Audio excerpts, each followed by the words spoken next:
not as much controversy after all, but the final college football playoff rankings are out with the reigning national champs Georgia staying on top at number 1, Michigan number 2, TCU number 3, Ohio State 4. Alabama was the first team out. We'll get to that later. They're at number 5. Tennessee up a spot to number 6, followed by Clemson, Utah, Kansas State, and USC tumbles from number 4 to number 10 after losing the Pac-12 championship to Utah.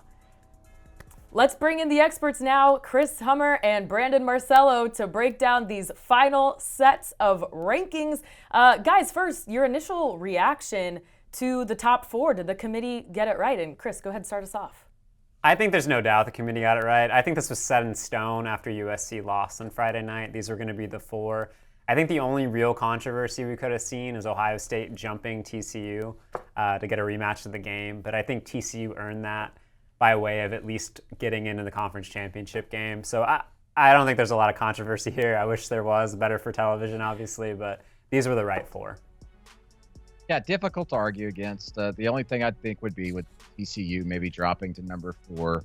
You know, listen, we talk about this committee. We pay them a lot of money, go in these hotel rooms and eat all this food and just relax and watch games. And yet, every year of the college football playoff, these 9 years, their rankings would have included the same 4 teams of playoff as the BCS ranking. So what exactly are we doing by bringing these people in and traveling them across the country for these committee rankings when the computers would have brought these same 4 teams in as well? The only difference is that we would have seen a rematch of the game rivalry between Michigan and Ohio State because, like a lot of people were thinking, TCU dropped to number 4 and Ohio State went to number 3 in the BCS computer rankings. And the only thing the committee did was act human and go, well, we don't want to see that rematch right away after just a few weeks. Let's wait to see if they can get there the national championship. Otherwise, good job by them, but man, we're wasting their time. Let's get the computers back. All right, well, I'm glad you brought it up, Marcello, because Boo Corrigan said that discussion of the game didn't even happen when they were looking at these final rankings, which I highly doubt that. But TCU at 3, Ohio State at 4. So, Brandon, you already kind of commented on it. So, Chris, can I get your take? Is that the right seeding there? I think so. I mean, Ohio State didn't play for a conference championship. I don't know why we would penalize TCU for playing for one. I think it's as simple as that for me. I think you could probably make a pretty strong argument that Ohio State's a better team than TCU, but I don't know if the resume necessarily screams that. TCU already has ranked wins over teams like Texas and Kansas State. Like, TCU went through its conference schedule unbeaten. They might not have won by a big margin, but they did win. Ohio State got its butt kicked by Michigan, to put it politely, that Saturday, and TCU lost a really close game in overtime to Kansas State. I don't really think there's a justification, at least based on resume, to flip those 2 teams, unless you're just using the eye test, which I know the committee is fond of. And let's talk about the first team out, number 5, Alabama, because we all knew going into these last 2 weeks of the season, there was going to be some way that Alabama was going to find its way back into this conversation. And we got to give it to Nick Saban, man. I mean, he might have a future in politics with the media tour he went on last night, campaigning for his team to make it in. But, Brandon, what do you think? Is Alabama at number 5 that justified? Yeah, sure. Keep them out of the playoff. They didn't deserve it. They didn't have a resume for it. And, yeah, I do think Nick Saban has a future in politics going all across the airwaves. I made a joke that, if you were starting up a college football podcast on Saturday night, you probably would have been able to get Nick Saban on as a special guest because he was wanting to talk about Alabama anywhere, everywhere he could. And, yeah, maybe he'll have a spot in Washington, D.C. as a politician. And just as he kicked Tommy Tuberville out of the coaching ranks, maybe Senator Saban can kick Tommy Tuberville out of Washington, too, when he goes up for re-election here in a few years as well. But other than that, Alabama didn't deserve to be in. I do think there's a discussion to be made here about Alabama and Tennessee. Does Alabama really deserve to be over Tennessee? Resume-wise, no, but we're talking about a better team right now. I think they got it right. Alabama over Tennessee, because Tennessee without Hendon Hooker is a different team. Simple as that. Yeah, if we're talking about Alabama for that 4th spot, I just don't see the justification for it. When you think about Alabama's schedule, Alabama has ranked wins over Texas and Mississippi State. Those are what they built their resume on. But that win over Texas came by the slimmest of margins. And I think some people were probably wish casting Alabama over TCU in these rankings. I saw that all over Twitter. But we have to remember TCU dominated Texas in Austin in a way Alabama didn't. I think this is one of those situations where Alabama is a really good team. We all know it. Bryce Young being injured obviously affected them in the middle of the season, that we can acknowledge. But this isn't a situation where Alabama has the resume around it to justify it jumping over TCU. You might think Alabama is a better team than TCU, but I don't think we've seen the evidence of this year to justify a 2-loss team jumping over a 1-loss team. And I would say the same thing about Ohio State as well. So I think the committee got it right here. Alabama's probably still one of the 6 best teams in the country. If Alabama was in the playoff, I think it would have a chance to get to the national title game. That roster's that talented. But when we're talking about a team that earned it versus a team that didn't, Alabama simply didn't earn it this year. I thought it was hilarious that Nick Saban said that, hey, we would be favored against practically everybody in this playoff field and right now in Las Vegas. Well, Nick, you were favored against Tennessee and LSU as well. How'd that turn out? I'm so happy you said that. That's what I was going to say. Alabama ended up going 6-6 against the spread because they were overrated by Vegas all season long. Impossible to make money on them. Jeez.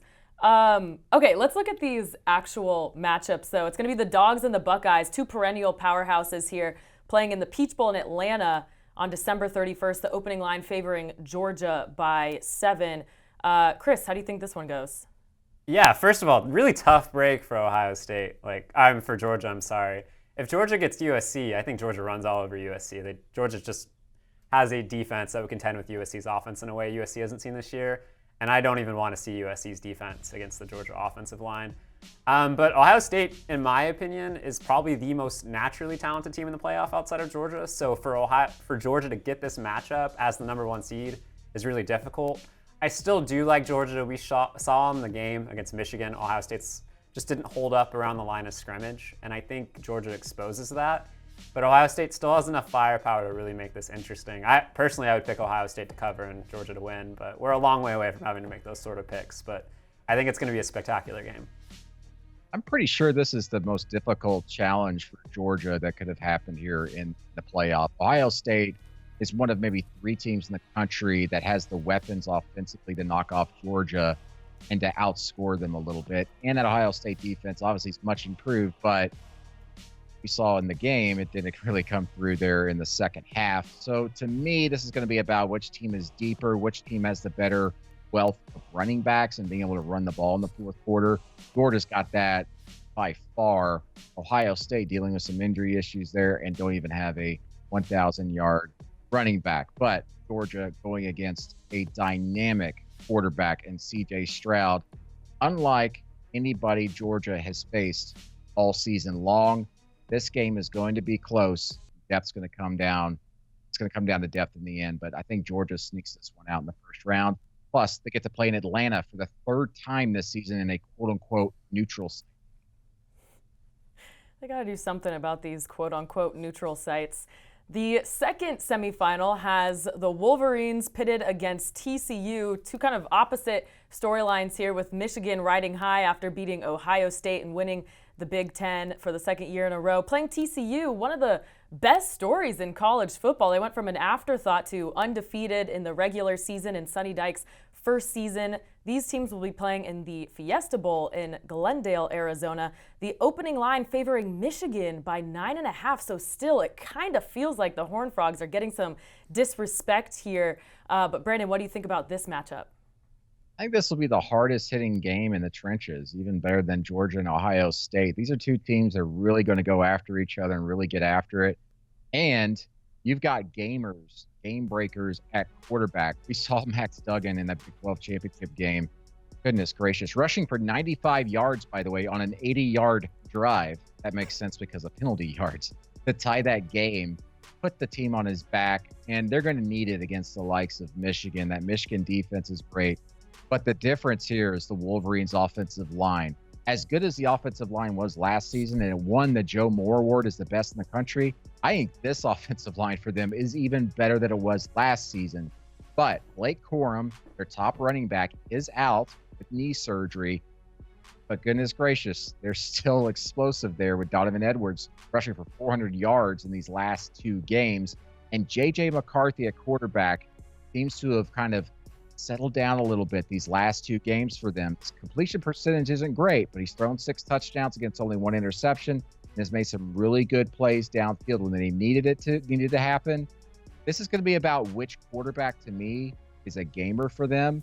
And Michigan, I think, needs to be able to kind of get up on TCU and get TCU back in that spot where TCU's got to try and rally back like they had in, goodness gracious, 6 of the last 9 games the second half.